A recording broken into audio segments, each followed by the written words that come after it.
Hey, listen, I hope you enjoy this episode of the Antisocial Podcast.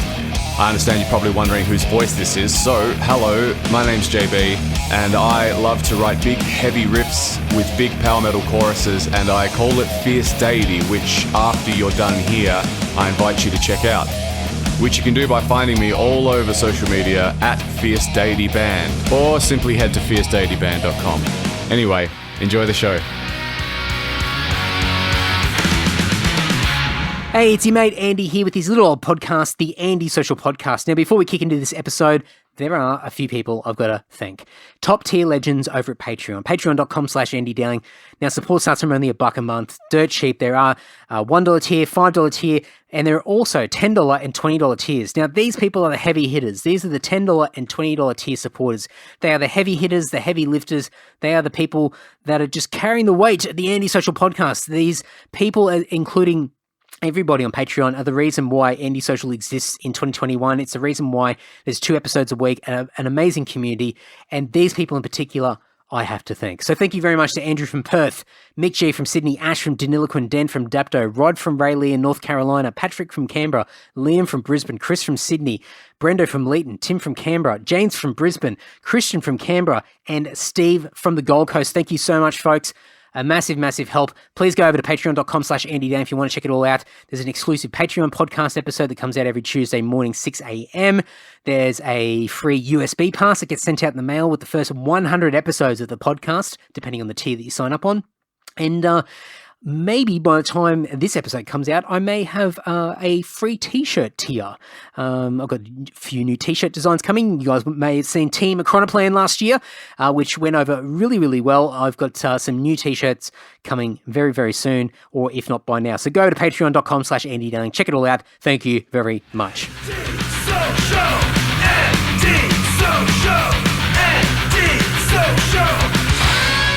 Hey, here we go, folks, the Antisocial Podcast, and this is episode 268. Wow, 268. So there you go. Now, this guest, me mate, a return guest, somebody who hasn't been on for a very long time, is Tim Price. Tim was on episode 94 of the podcast, so a long, long time ago, many years ago, and he's back. Back to talk about what has been going on since we last caught up on the podcast. Tim is best known in the PR world with Collision Course PR. He's also the mastermind behind The Faction, which is a 24-hour, 7-day-a-week online heavy music app and online radio station, podcast, an amazing platform that when we last spoke on episode 94, he was just getting ready to launch. And so this episode's fantastic to learn about how it's been going and where the future lies for The Faction. We talk about Tim's health kick and some of the motivation and just everything, the ups and downs of the past several years. It's a fantastic chat. Tim's a legend, a huge, huge contributor to heavy music in Australia. And I think many of you who are involved in the music industry, are a musician in a band, or even just a music fan, more than likely will know Tim one way or another. So enough crapping on for me. Please enjoy this great chat with Tim Price. Are you getting a bit addicted to this gym life? I am, man. I am. It's an odd one. It's like I was just looking. I just went back through your the podcast list to find out when exactly my podcast was published originally. And I saw it's August 31, 2017. Now, we would have done that just probably a week or a month or so before that. So August 31, we might have done purposely, because that's about the time when I launched The Faction. Yeah, that's right. But like the gym wasn't a part of my life at that time. So I think it's an interesting, and I joined up just shortly after that. So it's an interesting jump from there to now, I think. Shit. I mean, obviously I've been going through my list of all the people I've had on the potty over the past however many years, and you're one of those people on the list because it was so great doing the first one and had a great time, and I thought I'll definitely got to circle back around and see what's happening in your life. But I think one of the things straight away I thought, I've got to chew your ear off about all of this this fitness stuff and just how, at least from my perspective, it just looks like you've just turned everything upside down and just have just changed your life, and it just looks like it's such a massive feat to do what you've done. Yeah, man. And like going from like the big dude that I was, like there's a lot of points along the way I could have given up. It's been hard, man. Have you tried to do it in the past? Is this, or is this sort of like just a last? I have I've burned two, like Good Life gym. You know how they get you to sign up for 2 years? Yeah. Yeah, I've burned two of those, man. I went like 2 or 3 times and then just paid for the rest of the 2 years and didn't go. So 4 years worth of gym memberships I didn't use, man. Well, I guess it's been an investment now. You can add it to the grand total. Wow, man. What was the difference this time? Because I think, I'm one of those guys. I went and did one of the Anytime Fitness memberships for a while there, and I was gung ho, ready to go, and was quite disciplined. And I even sort of dabbled with the possibility of listening to one of those PTs that would walk around and harass you to try and get some extra dollars out of your pocket. Yeah. And all the best intentions and the best habits you're trying to make, but very similar to what you just said, it just sort of fizzles out, and then you just see this money coming out of your account each month, and you go, oh shit. So what was the difference? Well, I mean, interestingly, it wasn't one of the PTs that like walk around at those gyms, but I did. My secret weapon here is that like I had a mate who was running PT out of his like home gym, and he's a muso as well, and so he really understood the lifestyle that he's a muso, and he's managed bands and all that sort of stuff, and he teaches drums and all of that sort of stuff. So his name's Scotty Wade. He's played in a bunch of bands in Brisbane over the years, and he kind of understands the lifestyle that comes along with being in the music industry, and definitely before COVID, but like that whole thing of like, you're expected to go out to gigs, and you're expected to network, and you're expected to, have a beer with some people, and, all of that sort of stuff. And understanding that late nights are a part of it, and that sometimes eating poorly is part of it, and, beers and other recreational stuff is part of it. And, so he was able to, and look, at the time, and not only that, I'll also preface this, was 6 months before I actually joined up with him, he had asked me, because he had started to see in photos and in my attitude and stuff like that on Facebook and all that sort of stuff, he could actually start to see like I was getting to be a much larger dude, and he could see that my attitude, and also that I had had a few health issues. I had gallstones, and genuinely having a hard time of it. And he hit me up, and he's like, look, man, this is what I do. I train people just like yourself. I've got a lot of musos and other people you probably know in my PT crew. Would you like to come along? And I gave him every excuse under the sun, man. I gave him, sorry, brother. No, I just don't know where I'd fit the time in. I run my own business, man. I just don't know when I'd fit it in, brother. Thanks for the offer, though. And, man, I really had to come to it myself. Like, I really had to hit a point where I went, oh, my God, and I had to realise that I had been really, like, fooling myself about how happy I was with the way I looked and my ability to, like at the time I was living in an apartment. I had something like 52 steps up to my 3rd floor apartment, and like I was puffed, man, at the top of those steps. And, I really started to have a few, conversations with myself in my mind about like, dude, you got to pull it together. And it came to like, at the time I was married, and we came to a bit of a disagreement at the time, my ex-wife and I, and she kind of left me to think about what I had said, and I went, right, well, I got to do something about this. And I rang up Scotty and I just went, right, dude, I gotta do something about this. What have I got to do to get in? And he's like, right, come in tomorrow, let's go. And I haven't stopped since. Just going back to when Scotty approached you that first time and just sort of raised the subject with you. I mean, straight away I'm thinking, man, like, what guts does he have to come up to, I mean, maybe you guys got a really good relationship anyway, but I would always be worried about how do you bring this subject to air and sort of talk about it? Because, I'm having a guess here, but maybe you're a bit self-conscious about yourself, and maybe you're in a bit of denial about, your health and your lifestyle and things like that. So what did that look like? I mean, how did he approach it, and did you react adversely to it at all, or were you sort of already open to the conversation happening? No, I was definitely in that denial phase, man. I didn't take it he had a window to approach me in that I had just had gallstone surgery. I'd just had my gallbladder removed, and he was very much of the mind where, if I had been healthier, I wouldn't have needed that surgery. It would have corrected itself. Yeah.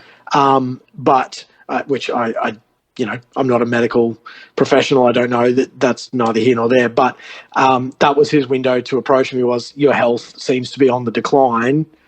What, would you like to do something about it? Rather than, hey, you're getting really, really big, you fat bastard. Why don't you come on in? There was definitely a, he was tactful about it. Yeah. But the other thing was I was strongly in denial about that my size had increased, because I honestly, like, looking back, I had been starting to do a thing where I was blaming my clothes shrinking rather than me getting bigger. I honestly was starting to have to buy 3 and 4 XL T-shirts and saying, oh, man, I got to stop buying this poor quality band merch. They all shrink in the wash. And it really, I really started to believe that in my head, that I honestly believed I was the same size that I was 5-10 years prior when I was in a large size T-shirt. Yeah. Well. And so I really needed, and I'd done that whole thing where it's like, oh, the scales don't mean anything, and I'd thrown the scales out because I was just scared of the result. When he reached out to you and you sort of just, politely declined and said, look, all good, blah, blah, blah, did he push it at all, or did he sort of just take a bit of a step back and just give you your space to sort of work through whatever you need to work through? He didn't push at the time, but having now, trained with him now for 3.5 years or so, we've obviously chatted about it since, and he said, I knew you would come back to me when the time when you saw that you would need it. So he said, I didn't push it, but I knew there'd be a moment where you'd come back over the line because you needed to, there was a moment, and I really did need that, where I needed to come to it myself, or else I would never have willingly kept it up.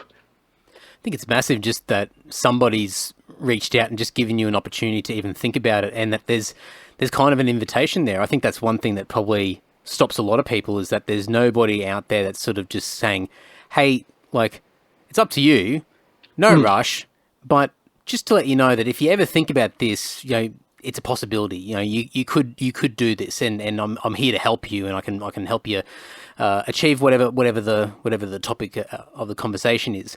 Yeah. And I don't think a lot of people do that. I don't think people proactively reach out to their mates or to other people around them and just plant the seeds to say, look, you might sort of know in theory that these things are a possibility, but I'm just letting you know that that I'm actually here and I'm available to support you in whatever way is necessary. And when the time's right, then ready to go. And it's sort of just like it just enables you to sort of actually think a little bit differently instead of just saying, well, I've got to wait for myself to be motivated enough where I will make that decision, which the likelihood of that happening for any of us is pretty fucking slim.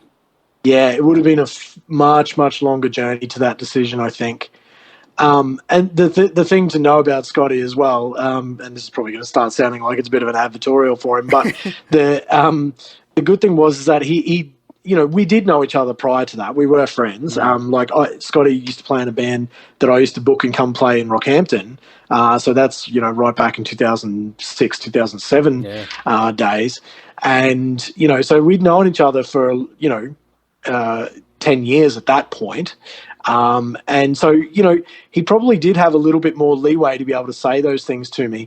But the thing is about it is that he genuinely cared. He was genuinely worried about my health, and he could see that he knew me and understood my mindset and would be able to work with me probably better than just like a PT in general. So, if I had have gone to Good Life and then, like you say, one of those guys that walks around trying to make, his commission by signing a few more up, unless by sheer chance me and that person, guy or girl, had have got along like a house on fire, I doubt I would have kept that up. It wouldn't have, he knows the kind of things that, he, in a workout, he'll quote movies at me, things that he knows that I love, or, like early days, when I would really struggle, I'd, go down to do a burpee and, and then, I'd get stuck down on the ground and be like, oh God, I can't get up. He'd quote Terminator 2 at me and be like, on your feet, soldier. And like, oh shit. And then I'll be up on my feet again, be like, oh man, he Terminator 2'd me. Holy fuck. And I'd be up and it'd give me, that extra that I needed to go. So, there's those sorts of things. I'm lucky that I've got someone there who knows me well enough to motivate me in a way that works for me, It's pretty amazing. It's such a powerful thing, and I just don't think people connect the dots too often, and I just don't think a lot of people have mates or friends or people that are close to them that are able to sort of lend a hand to that extreme. And I think just that's the secret sauce, isn't it? It's the accountability partner. It's somebody who's in your corner, ready to back you up and keep pushing you when you're doubting yourself, and someone's saying, "Well, I know you can do it." Yeah, and I mean, I feel pretty good about it as well because, he's a small business. I own a small business. It kind of feels like a real trade of, giving back a little bit, and making, he's a local business. He's not running, a franchised, gym or anything like that. This is a guy that, he hires a warehouse space that he's converted and, is running on the steam of, the amount of, there's only about 8 or 9 of us at his gym, so it, keeping that pumping, keeps a roof over his head and feeds his child. And, that feels good for me too, to be able to give that to him as well as I'm obviously reaping the benefits. Yeah, definitely. And did you find that sort of when you started in those first few sessions, and no doubt it would have been a shock to the system.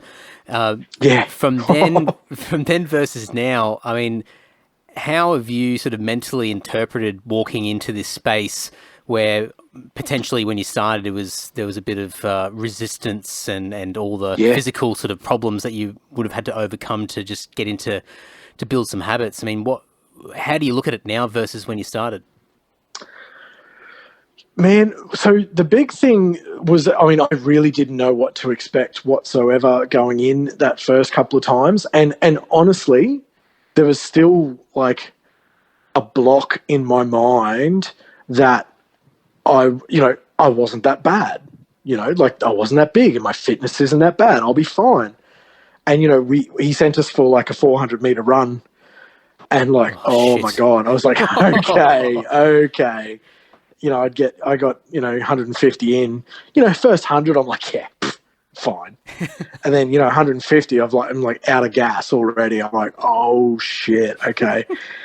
And the really big thing that kept me going there, and obviously I knew cardio was something I'd have to improve on, but the big thing that kept me going was discovering that the weightlifting side of things was something that I was really good at almost immediately. And because I've always been a bigger sort of lad, even for about age 8 onwards, I started putting a bit of beef on at that point. And, by the time I was like 12, 13 and starting to hit puberty and that sort of stuff, I've always just had really big legs, like tree trunks, And my dad tried to sign me up to weightlifting at that point. In Rockhampton at that time, there was some Olympic trainer that moved to Rockhampton at that point, and one of his mates at work had just signed his boy up to go and train with this guy. And Dad was like, right, I've got an in with this guy. I want to sign you up. I think you'd be really good at it. And doing Olympic, lifting, and I thought he just meant, doing some of the weight machines at the gym. I thought that's what he meant, just do some training and whatever. And then when he told me it was clean and jerk and, all of that sort of stuff, I was like, nah, fuck off, Dad. I don't want anything to do with that, rah, rah, rah. And, just being 13 and, hitting adolescence, you don't want to do what your dad says, Yeah. And once I started at this gym doing weightlifting with Scotty and everything, I literally, I walked out of a session one night, I rang my dad and I apologized for 20 years ago. I'm like, Dad, I'm so sorry. You were absolutely right. I am good at this. This is sick. I should have started then. I'd probably be an Olympian right by now. You were right. So, that's an extra level of motivation, isn't it? I mean, you found something that's appealing to you. It's not just a case of, I'm going there because I want to just get better, physically and mentally, etc. It's a case of, I've actually found something interesting that I'm getting something out of it. Yeah. Yeah. Oh, and it's just not something that I ever envisioned for myself, man. And then once I started doing it, I was just like, dude, this is... And so that just... it's the hardest cardio session that we have at the gym, even though it hurts so bad, I will go because half the session will be weights. So I'll be like, you know what? I'll get to do that and then I'll just hurt really bad later. But it's, that's the thing that motivates me is going along and just pushing just a little bit more with the weights and all that sort of stuff. Is it, obviously when, as you said, when you started it, there was a bit of a natural ability there, just, already existing. So that sort of helped you. Is that something that you saw immediate improvements with the weightlifting side of things? Was that something that you could see? Because I know with a lot of things with health and fitness, it takes time. And I think that's where a lot of people give up very quickly because they're waiting for results and they want to see results. Could you see and I know nothing about weightlifting, by the way, so you can school me, but I assume that's very metric based as well. So you're really tracking sort of your progress, from a metric perspective. And would you see results were a little bit more clear cut rather than sort of the cardio, then jumping on the scales and sort of measuring yourself and all that sort of stuff? The really good thing about having the small class stuff that we do with Scotty is that Scotty basically gives us one-on-one training with learning the lifts and doing all of that sort of stuff and making sure we're doing it right, making sure we're doing it safely. The second anyone starts to get any sort of ego or try to, just load the bar way too heavy or do anything, way out of what he's asked us to do, he will pull us up.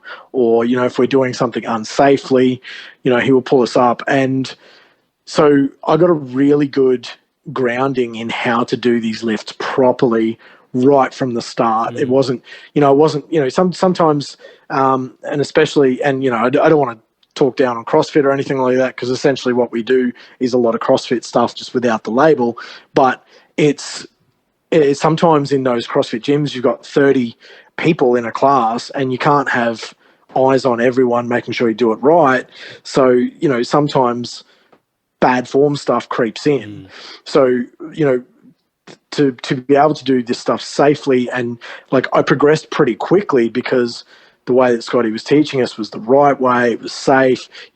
I pretty quickly went and bought weightlifting shoes, like the proper equipment. I went and got myself a weight belt, wrist wraps, knee sleeves, all the stuff to do it really safely. So, and what I found was once I started getting those pieces of equipment, once I'd learned how to do the movements without hurting myself, I made progression really quickly. And all of a sudden, once you introduce like the weight belt, all of a sudden, the heaviest lift that you've done before, all of a sudden you're 10, 15 kilos heavier, and it's, and you're doing it just fine, no worries. And, because you've learned how to do it properly, breathe into the belt and really, learn how to brace and the belt helps to keep your spine straight and all of that sort of stuff. So I made progress really quickly with the right equipment and the right instruction and moving ever slowly, just moving that.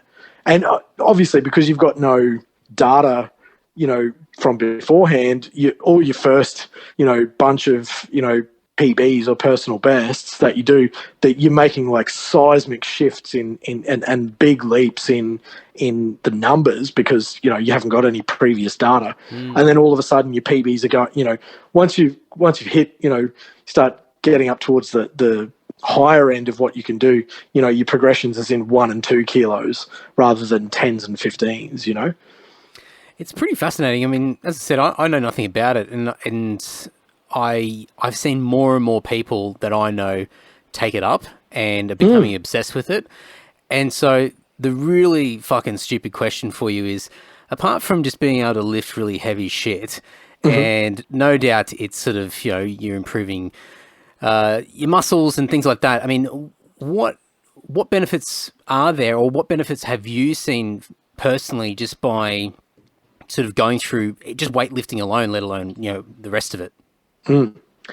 Man, just things like, because I've worked a pretty sedentary job, man, like sitting at my desk all day doing PR and programming the faction and all of that sort of stuff. So probably 8 hours of the day, man, I'm just seated at a desk. One of the first things that I started catching myself doing was I was sitting in my computer chair at work, and all of a sudden my back was really straight and it was off the back of the chair. And I'd been sitting there for ages without realizing that I was sitting straighter. My back was like straight as an arrow. I was more I was concentrating more on my work. I was able to focus for longer, like all of these sorts of things that I just started realizing were creeping into my work day, my lifestyle and all that sort of stuff. I had more energy. Like you would think that, my attitude towards this was like, oh my God, why would you get up on the weekend and go, like I used to see people out for a run on a Saturday morning and I'd be like, oh man, why would you waste a good Saturday morning when you could be in bed? Like what a ridiculous. But then like, I would, once I started going, like I have a 7:30 Saturday morning class, I go along to that. I go and have breakfast, and then I'm like, oh shit, I got the whole day ahead of me now, sick. And like, I'd be out doing stuff all day. I've just got more energy as a result. I always thought to myself, you'd just be dead in bed after doing that. You just, and so that was a big head scratcher for me. Like all of a sudden, having more energy, like just out of like losing weight, obviously, things like visceral fat around my organs and all of that sort of stuff, that's starting to go away. I'm at less risk of like heart disease. I'm at less risk of diabetes. Like I have no doubt in my mind, if I had have kept going and living the lifestyle I was living prior to joining the gym, I would absolutely be a diabetes risk. Like I was pushing 130 kilos.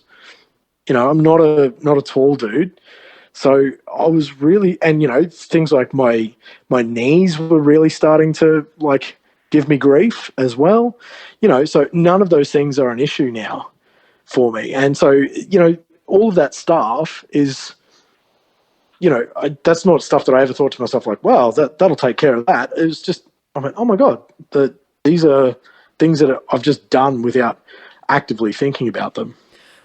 Obviously there's all these physical benefits which are huge, and I mean, no doubt you've probably added a few extra years on your life as a result of it.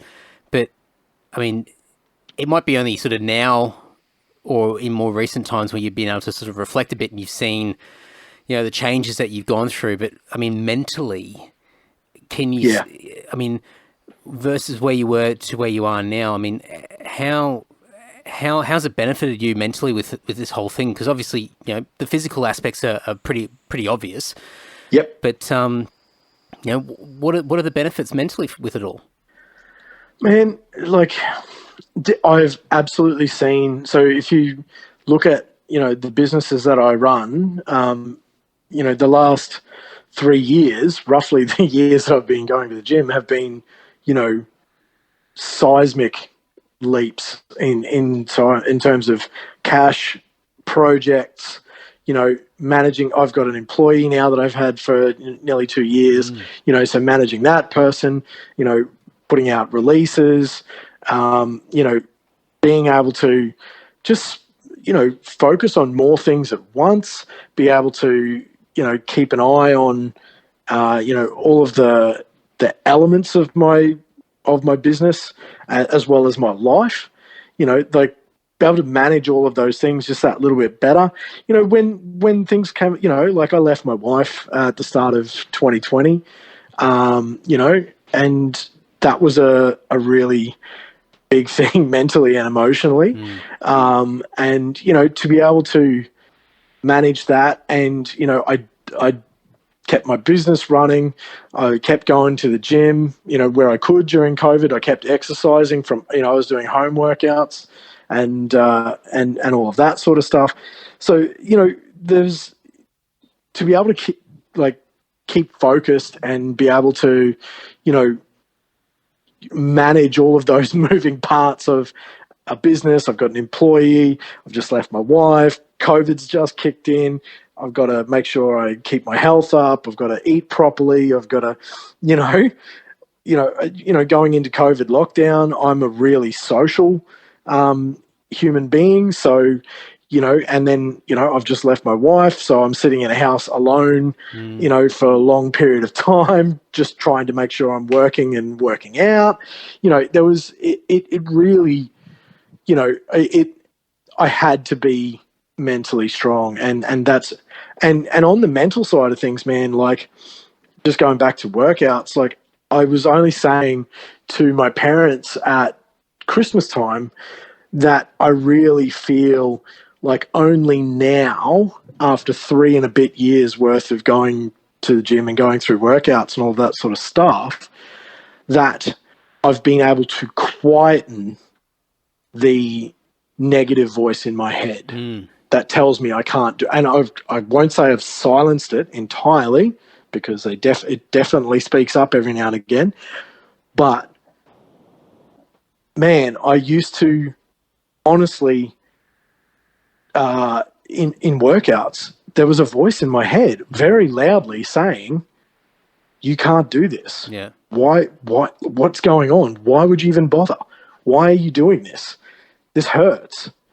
You can't, you know," and like it would beat me. I'd be on the ground, you know, just sweating in a pool of, you know, and of hurt and just, you know, with everyone yelling at me to get up. And, you know, sometimes rarely I would give up, but most of the time I'd be able to get back up. But, you know, only more recently I've quietened that right down. So it feels good to be able to realize that I have actually, dominated that voice down to a very quiet, like, oh man, this is tough. Why are we doing this? And then it'd be like, you know why, and just keep moving on, like it's taken a lot of time to be able to mentally be able to quieten that voice down. I love that stuff. I mean, I just, I go on these little health kicks, and I'll get out and sort of run around the area, or do it. Well, I won't run. Actually, I'm over exaggerating what I actually do. It might be a plod of a jog around the area where I live, but when I'm relatively disciplined in those things that I commit to, mentally for me, like that negative self-talk is just exactly what you said. It just quietens down, and I found myself so like optimistic for everything. I'm productive. I'm seeing opportunities, things I didn't see before. But then when I fall off the rails and I miss a few days, and then I might have a big weekend, I'm on the piss or whatever it is. Yeah, and I'm starting to.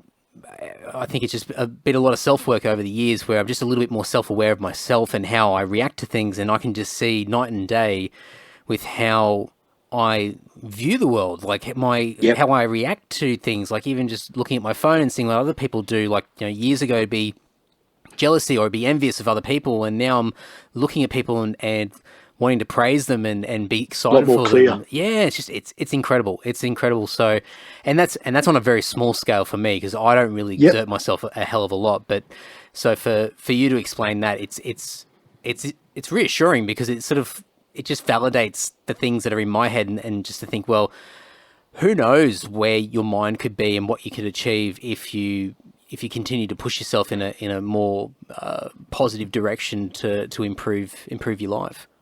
Absolutely. And look, I'm very much of the mind whereby it's like, you can be positive and happy at any weight. I'm certainly about body positivity, but I definitely, for me, this has been the most positive move that I could have made. I think there's a lot of, there's probably a lot of negative, connotations with, I don't know if you've seen, and it's certainly not a muso that's like necessarily in our circles, but I don't know if you see the kind of the hate that like someone like Lizzo gets online. Yep. And it's just like she'll just go out and I remember watching a Instagram reel of her, and she does like a workout on her balcony, and she's just like, "See, motherfuckers, I'm healthy, I'm fit, I'm happy. Shut the fuck up, like I'm healthy at this size. Fuck you, like." And I think that's so positive to be able to show people, and it's like, you got to be body positive at any size, but do the thing that it's gonna be that's gonna bring the most into your life. Like there's a line at which unhealthiness probably will push people over the line to take some form of action, but if you're happy and you got no health issues, do whatever you need to do. Especially, I mean, even for people that are in those situations where if they're in a more positive mindset, then I think it's like what we're just speaking about. You've got more focus, and you're more open to ideas and alternatives as well.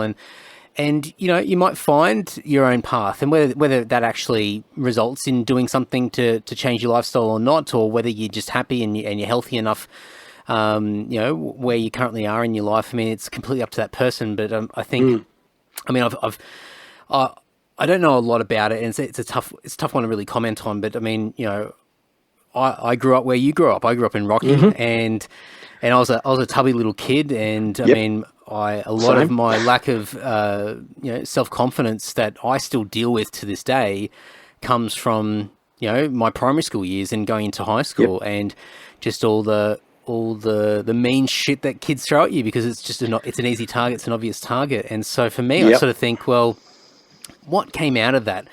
I mean, for me, for some people, you'll get the exception where some people are motivated by ridicule and discomfort and fear and things like that, and they'll turn into a diamond, you know, and out of pure force. But for most people, most of the time, it's gonna result in someone hiding away and just yeah. It's just too much. And yep. And so for me, I sort of look at people, and you know, I mean, I don't know people's lives, so it's you know, I always have to check myself to make sure I don't judge people when I don't know them and I don't know what their lifestyle is, and fucking I certainly don't know what their health is.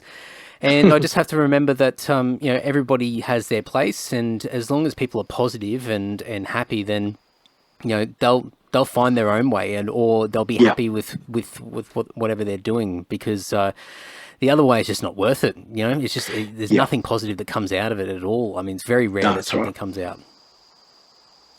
Yeah. Exactly. Yeah. Exactly. So it's I'm really motivated by it, and I think it's also the time of year as well. It's that typical sort of January roll around where you got a new year, new me, and you start to commit to the new goals of the year, and I've been looking forward to having a chat with you, because I just think for me, I'm always looking to tweak whatever I do, and I think one thing that I've noticed, and I don't know, it sounds like it's probably not so much the case for you, because I think you've really sort of dived into it, and having Scotty there and these other people around you, it sort of helps you sort of jump into the deep end, so to speak. But I think for me, like, habit creation is such a massive thing, and just to understand that, you know, really you're playing the long game here. This is a lifestyle change. It's not a diet. It's not sacrificing something in the short term, hoping for quick results. It's like, I actually just want to be happier forever. So what do I need to do to slowly work in that direction, rather than just expecting everything to change overnight? That is an interesting question that I get a fair bit, actually, is, hey, you still doing the weightlifting? I'm like, yes. And I mean, I don't know if that's a case of, like, maybe I hadn't put up something on Instagram recently where they'd seen me lifting weights, or whether it's their sort of mindset of like, oh, he must have done like an 8-week challenge or something and he's done with it now. Or I don't know, you know, I don't know where the question's actually coming from, but I get a lot. It's like, oh, you still at it? I'm like, yeah. And like, for me, it seems like a really, and I don't mean this offensively, but it seems like a dumb question, because this is like, this is who I am now. Like, it has become what I do, and what is the thing that, you know, keeps me motivated. It's not something that I'm like, yep, I'm going to hit a certain goal and then I'm out. You know, like, this is me going, this is what I need for life now. I think it's a massive thing. I mean, I think a lot of people miss it, because it's not something I ever thought I would ever say. No. Yeah, I mean, especially going back to your early teens as well. You know, just like, you will be back. You'll be back. It'll take you 20 years, but you'll be back. Yeah. I think the lifestyle thing's a massive thing, because I always see it, and especially, as I said before, like this time of year, everyone's trying to try a diet. Everyone's getting out there and running around their local area, or signing up for the gym, getting sucked into those subscriptions, and it's all coming from best intention. But I think it's not about, how do I make this a part of my life permanently? It's a case of, I need to lose 10 I need kilo to shed the or Christmas whatever. kilos. Yeah, that's it. And it's just not sustainable mentally. You just can't do it. Or you do achieve it, and you do hit your goal, but because you haven't actually permanently changed anything, you just fall back into your old habits, and then you just come back to the same situation you were before. And so it's just a never-ending cycle. Yeah, I mean, in the early 2000s, man, so back in the early 2000s, so I did my teaching degree, started teaching, and I don't know if you remember the high school, as an all-boys boarding school, St. Brendan's, in Yeppoon. I started teaching there, and the first year that I taught there, I ate in the, like, you could pay $2 a day and you could eat, you know, what the boys ate. You could go down to the refect and you could get their lunch, right? And so I ate that, and so, you know, I'm eating the same food that the dudes who play, you know, they were training for football 5 days a week, playing a game on the weekend, all that sort of stuff. They're eating this high protein, you know, like hectic, you know, meals, but I'm doing no exercise myself, right? And I put on so much weight in that first year that I went, all right, I got to do something. So I canned that and I started just eating, like Weight Watchers meals and shit like that, right? And so the second year I lost all that weight and more, and I got down to like 90 kilos. It's the smallest I've ever been in my adult life, right?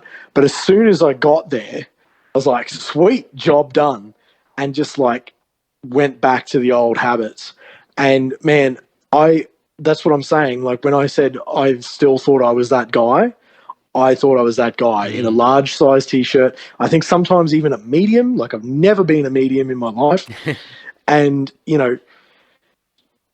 at 2017, so, 13 years later, I still thought I was that size. Yeah. And I'd been eating poorly for 13 years, just going like, it's all good. Like I'm not any bigger.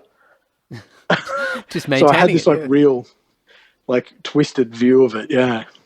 Oh man, I think I could talk to you about this stuff for ages. It's so it becomes addictive in a way because it's this self-improvement stuff, and I'm always about the 1% per day better than what I was beforehand. Just build it up over time and just keep tweaking the system and seeing what can I do that's going to win the day versus the day before.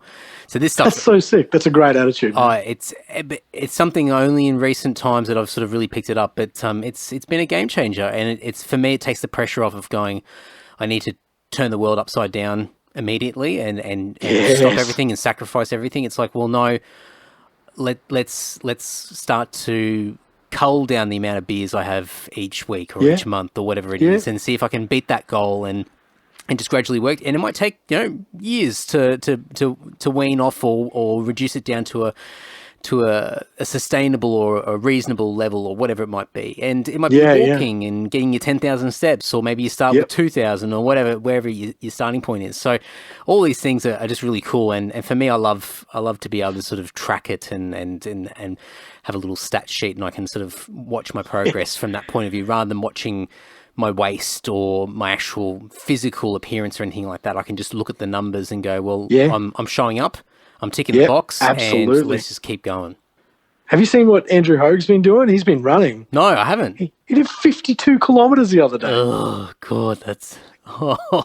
Dude's a machine. Oh, that's crazy. Oh, that's man. incredible. Maybe something to work toward. Far out. Yeah. So that's a good segue. So speaking of music, and we spoke quite a bit when we last caught up yonks ago.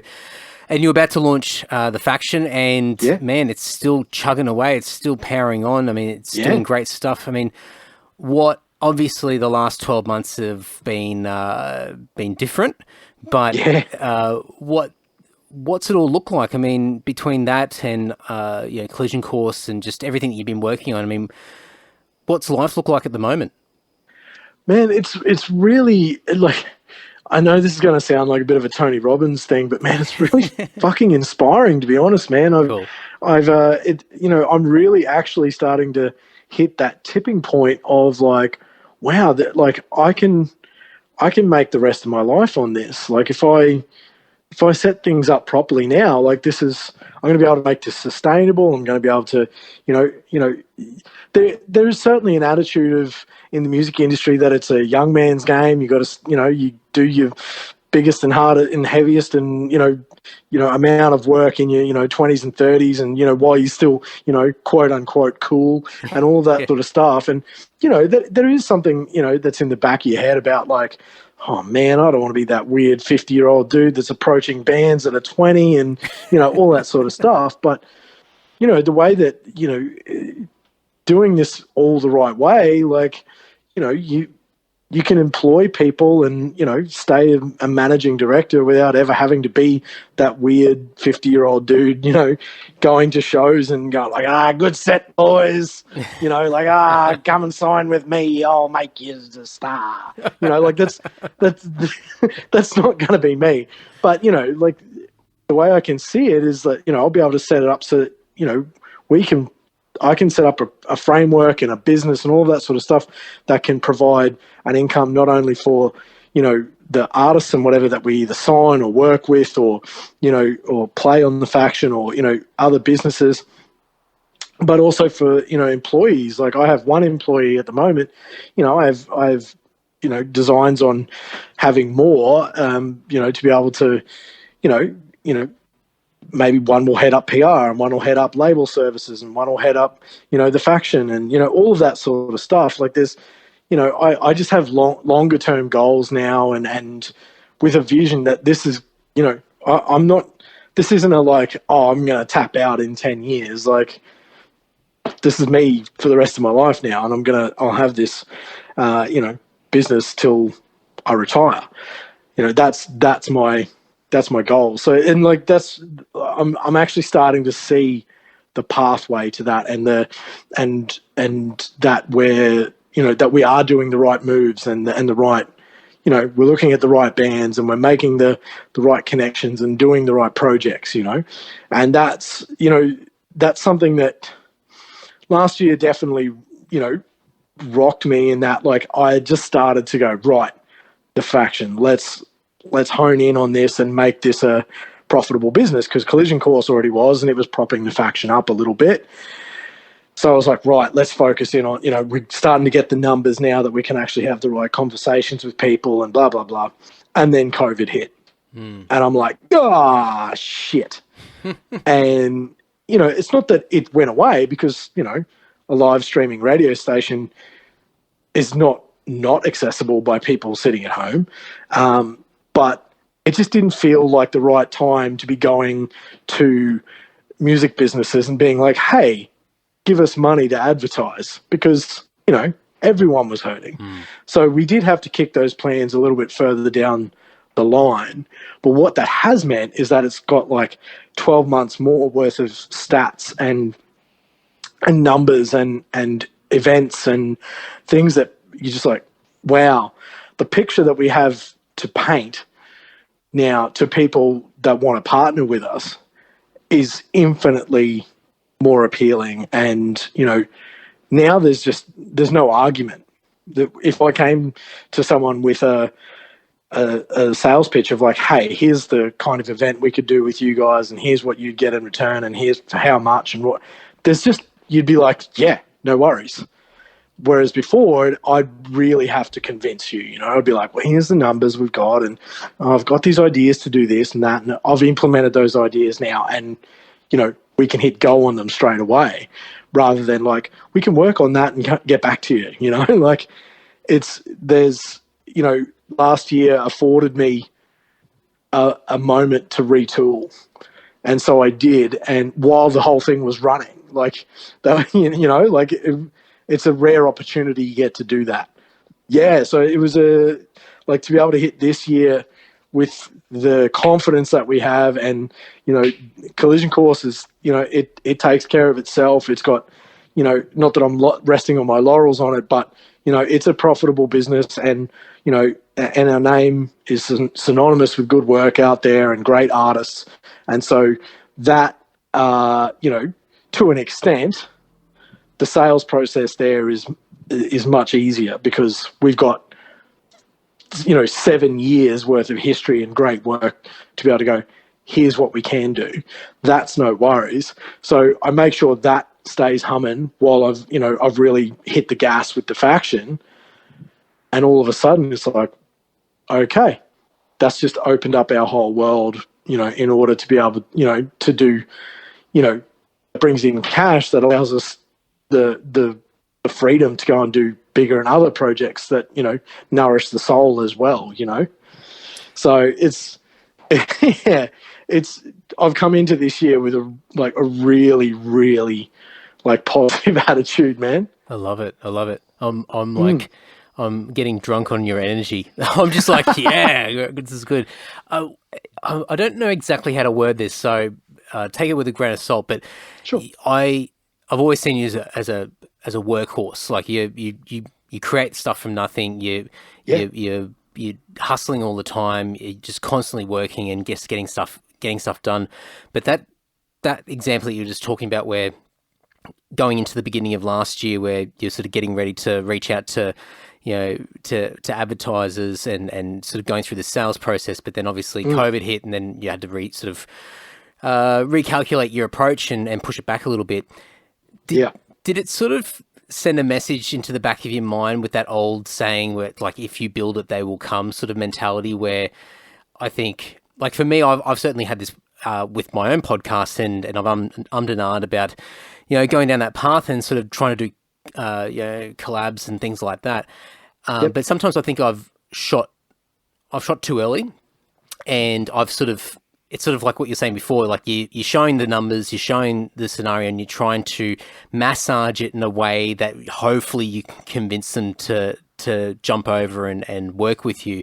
Whereas maybe putting more time into what you're already doing to build it up more, to put that put that work in, puts you in such a better position. And I think, just from my own perspective, that's something I've learnt, sort of in the last couple of years, where I've gone, you know what, like, maybe I could get lucky and maybe I could find some really good people to work with, and that'd be fantastic. But deep down, maybe I'm not quite there yet. And maybe this is the long game, and maybe I need to continue to build it to a particular degree, and put in more time so I can further validate it before I take that next step.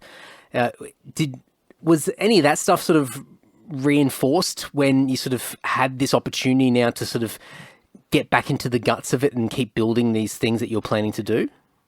Yeah, I will say I'm very, very lucky in that I have a business partner to bounce ideas off all of the time. In his name's Stephen Green. And so Stephen's been around for 20 years in the industry, and more often than not, we come at things from a different angle, but, we have the same goal in mind, but we come at it from different angles. And so a lot of the time I can, it's really nice to be able to bounce an idea off him and be like, no, but how about this? And, some more often than not, we'll fall somewhere in the middle of those two ideas. And so, where, sometimes with something like COVID, when that hit, sometimes that would have made me drop my bundle. But, he just went, no, dude, this is an opportunity. We retool. We look at the way, look at the rotations on the station. We make sure we're playing the best stuff. We decide on, what things it needs. We redeveloped the app a little bit. We had those hard conversations about, okay, well, what about your workload? Do you need to step back a little bit and let someone else do, the radio side of things and, get a voice in there? So, and then all of a sudden, Triple M, Southern Cross Lost Stereo, they let go a bunch of people, towards the end of last year. There was a guy here in Brisbane called David Nash. He was a young, upcoming presenter. He was doing, he was doing a segment on Hard and Heavy, and he was doing, weekends on, Hit 105 and, stuff like that. He's got a great voice for radio and a massive passion for heavy music. And, and this is another gym connection. So there's another muso that works out of the gym with me called Branko Kozik. He's a drummer and a producer around Brisbane. He plays in bands like Tape Off and runs his own record label called Zang Records. And he had just taken a job at Triple M as like a IT and tech and behind the scenes guy. And he went, oh, look, man, this great guy, Nash, he got let go. You don't happen to be looking for like someone to do, a show or voice stuff on the station, would you? And I was like, dude, I had that conversation today. Yeah. and so I had lunch with him, I had a chat, and, he showed me some of the, the shows that he did for Hard and Heavy. We talked about, where we want to go with it. He's the kind of, he got let go from there, but, he was a junior presenter over there. I was like, there's benefit on both sides of the coin here. We get someone who is, talented and wants it and has a hunger for it, he gets to be the entire voice and face for the station, rather than, has a 2-hour shift on a Sunday afternoon, once a week, so that, there's these perception things of like, he gets to step up, we get, our station gets to step up because we now have a voice, rather than, like there are very purposeful rotations on the station, but essentially it's song, stinger, song, stinger, song, whereas now we have shows and we have, there's a voice and a life to the station more than just that feels a bit like a shuffled iPod, I love it. Yeah. It's, and as you guys identified, like this past several months has been an opportunity to sort of dig into all this and create it and build it while waiting for the time to strike. Yeah. And towards the end of last year, it just felt right, man. And, we were really starting to come into our own. Like, and, don't get me wrong, man, like I spent all of last year, like, speaking to a psychologist once a week as well, like I had a lot of things going on, I had, like I said before, I left my wife, so there was that issue. And then there was, I by the end of the year, I was talking about business stuff with her. It was like, and not only that, I lent on my good friend Tom Larkin, from Shehad. I rang him up and I said sort of mid last year, I'm like, look, dude, I know this is a big ask, but how would you feel about being a bit of a mentor for me and having a weekly phone call, where I lay out the things that I feel like I'm lacking, and, and he was like, I'd be honored. Let's do it. Wow. And so, over the past 12 months, I had a psychologist and I had I had a business mentor, I had a business partner, and I lent on all of those things and tried my level best to learn everything I could last year. What was it about him in particular that gave you that light bulb moment to reach out to him and put that proposal or ask him to commit to something like that? I mean, I obviously know the band, but I don't know the guys at all. What were his qualities, or what were the things that you sort of admired that sort of gravitated you towards reaching out to him like this? Well, first of all, he fucking inspires me. He's a dude that, he's probably got 10 years on me. I don't know how old he is, but he's done that multitasking over the years of, he's been in the band, he's managed the band at various points, he's managed other bands, he owns a studio and runs a studio in Melbourne. He produces records for bands as well.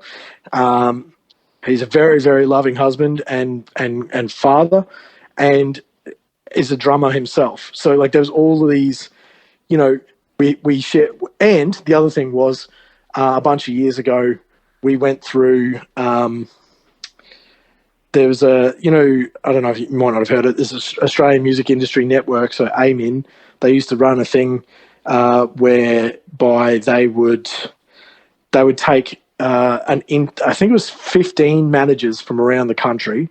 You had to apply, and they chose 15, and they would take you down to Terrigal in New South Wales. Yep. And it was a 4-day intensive where they basically, you had to open the books and be entirely honest about your entire business and show everything that you did, and they would break your business down and then help build it up bigger and stronger, right? Wow. And so Tom and I went through that together. Okay. There you go. And so, yeah, there was a little bit of like, we've been in the trenches together before. And obviously like Tom was like kind of the star of that particular intake because, by that point, I think I went in 2014 and, so he'd been in Shehad since 95, I think, or 94. Like but they had seen, they'd seen the highs and lows of being a band and whatever for 20 years by that point. So he's done and seen it all. But then, he was there at the same level as all of us, opening the books and going, I'm doing okay, but I can do better. Help me, And so, he's a guy that, I've stayed friends with since then.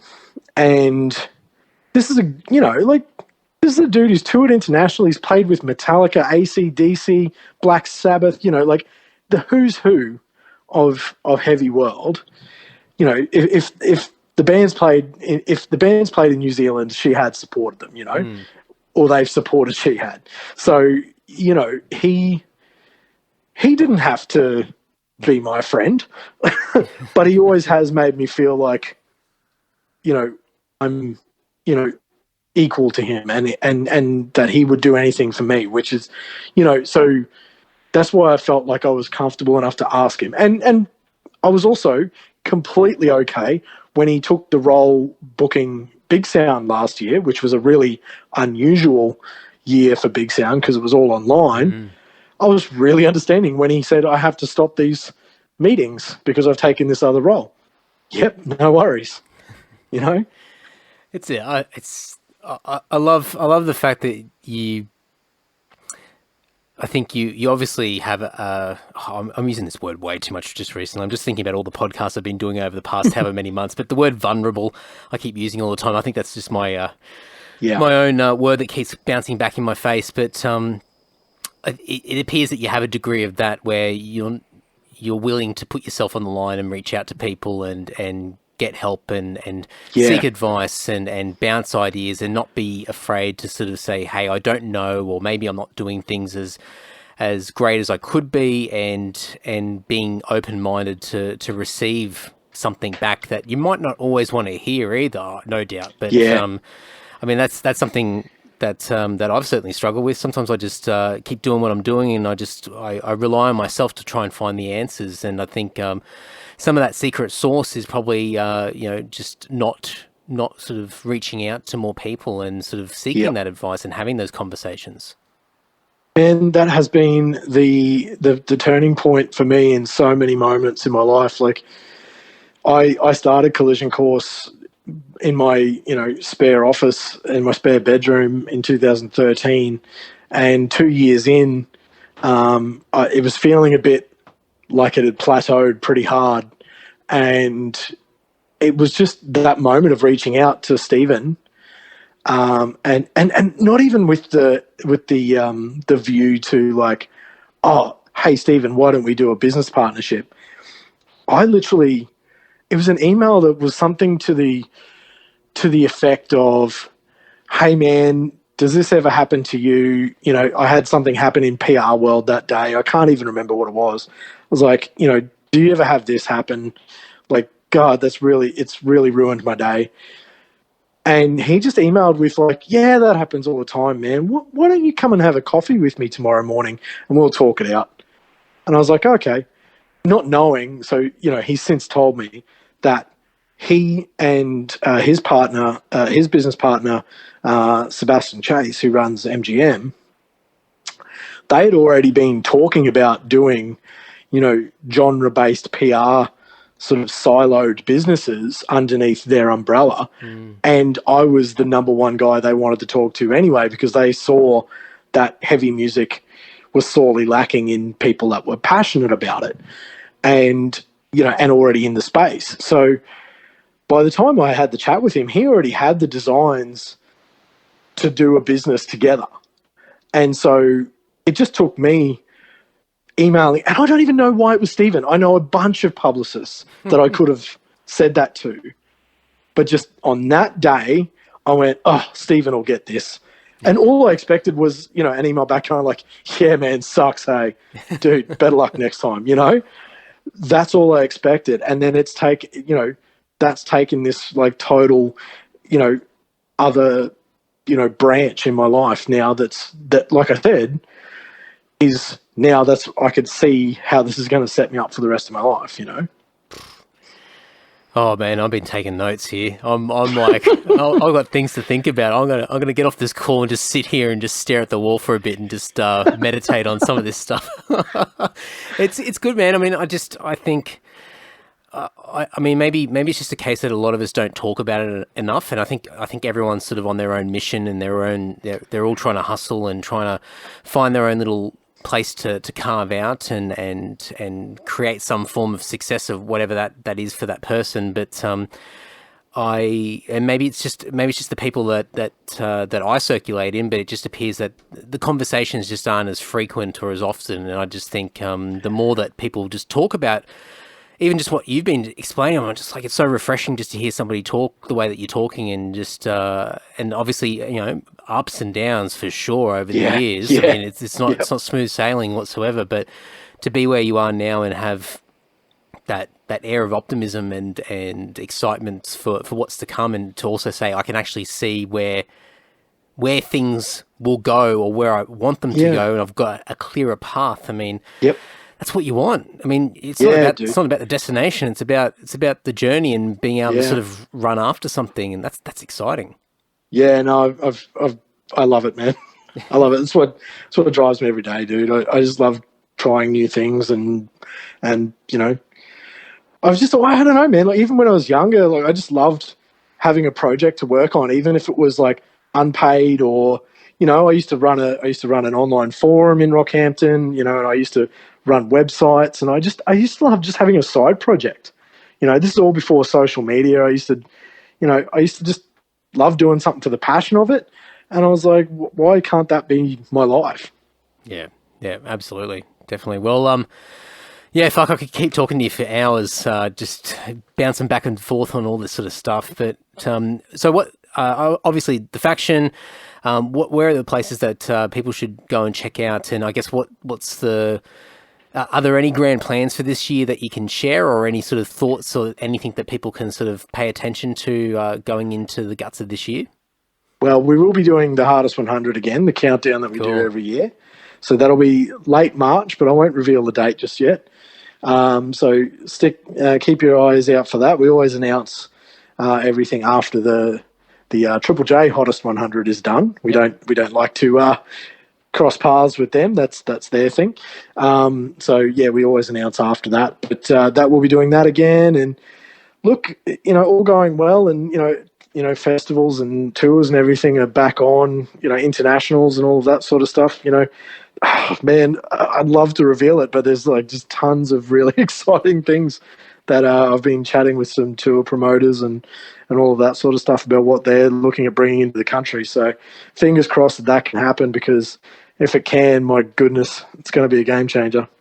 I have a funny feeling that once the gates open back up, whenever that's going to be, we're going to go through a golden era, I think. And I think, as you said before, just sort of spending time to sort of see this downtime as an opportunity. I think there's been a lot of people working behind the scenes, reviewing and recalibrating and sort of looking at new ways to sort of approach things. And I think it's going to be very exciting to see what happens. It's going to be good for music fans, I think. Definitely.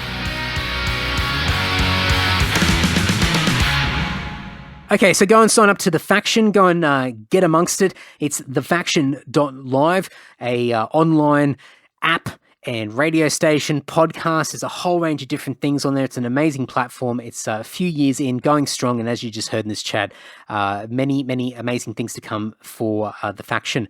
Go and reach out to Tim on the socials, Tim Price, Price War Music on Instagram, Collision Course PR on the socials, The Faction Live on the socials. I will have everything, of course, in the show notes over at andysocial.net and andydowling.net. Shut up, Andy. Stop rattling off URLs on a podcast that's probably going to get listened to in 10 years' time, and the links won't even work anymore. Who knows?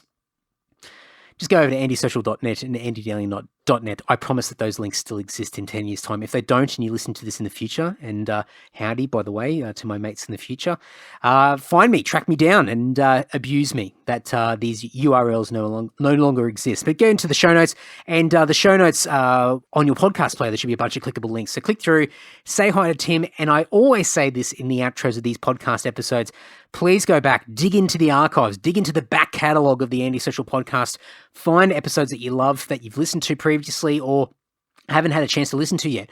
Go and wrap your ears around them, and please go and reach out to these guests. Reach out to people that were on the podcast 3, 4, 5 years ago and say, hey, I just listened to you on episode, I don't know, 6 or 17 or 37 or 21 of the podcast, and I really loved it. And I reckon these people will be absolutely stoked and blown away that people are still listening to these podcasts. And don't worry, there's a lot of you that are doing it. I know it. I know people that are listening to me talk right now that are gradually chipping their way from episode 1 right up to now, episode 268, which is just incredible. If these episodes were only an hour each, they would be 268 hours. And I tell you what, unfortunately, maybe, or depending on how you look at it, there's definitely many episodes that are far more than an hour. So enjoy, but definitely dig into the back catalogue. There's a lot of amazing people, amazing stories, amazing insights, and just, at least for me personally, a lot of people that have given me a lot of reassurance in my own life to know that I'm not alone with adversity and challenges and achievements and just things that we love and hate and all these sort of things, because, you know, we're all human. And we all share similar feelings and things like that. So I don't know how else I can really describe it. But there you go. So go back and have a listen and reach out to these guests. I'm sure they'll be stoked, and especially Tim. Let him know what you thought of this episode. Now, before we kick out, I was going to say kick off or kick out of this episode, or kick on into the next episode, patreon.com/Andy Dowling. Thank you so much to everybody who's been signing up and supporting the podcast. It's been amazing. And I always crap on about this. It is the reason why Antisocial is still pumping in 2021. Podcasting has its ups and downs. Sometimes it feels like you're just talking at yourself, like I'm just staring at the wall at the moment while I'm telling, this amazing story. And, you just have to dig deep sometimes and just keep hustling and keep getting out there and finding people to talk to. Not that that's tough, because there's always a long list of people I need to talk to, but, getting the podcast out there, getting more people to listen to it, and just making sure I try to do the best that I can. So it's a rewarding and fun journey, but like anything, it has its ups and downs, and the Patreon community are there backing me, supporting me, investing in this podcast and the longevity of the podcast. And it's also the reason why this podcast is now 2 episodes a week as well. So as you would know, this is the second episode this week that's come out, and earlier this week was Nikki Bruman of Pagan as well. So go back and have a listen to that episode as well if you haven't already. So thank you so much to everyone on Patreon, patreon.com/Andy Dowling. A massive thank you to all of those people. Now, next week's episode. Good question, Andy. Now, I think I mentioned in last week's episode, I'm in a little bit of a musician kick at the moment. I've really found a bit of a groove. I've been digging into my list of musos and really just been enjoying reconnecting with people and talking shop and just having a great time. So there's going to be a few more of them coming, but don't worry, I'll be scribbling. I'll be sprinkling, that might be a better word, sprinkling in some comedians and people from different industries, different types of jobs, different backgrounds, things that you've come to expect of Antisocial. So I'll have all that stuff that you have come to expect on the podcast over the coming weeks and months. But next week's episode is, let's see if I can give a couple of hints, because I do know who it is. Now, a Sydney musician, a Sydney band, a band that's been around for just over, probably be 11 years this year. So just over a decade.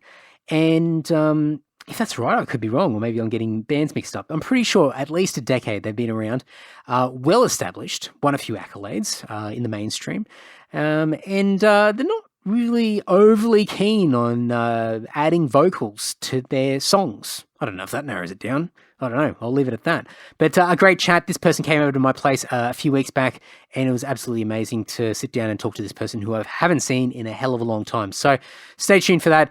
Now, before we wrap it up, of course, liking, subscribing, following, whatever the buttons are on your podcast player, please click all of them. Just tap them, just smash the screen.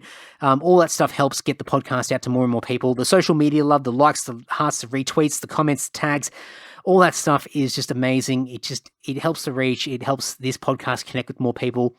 It helps the guests reach more people. I want to give back to the people that have been on the podcast, and I want to give back to you guys as well, where we get more and more people supporting the podcast, get just amazing guests to jump on.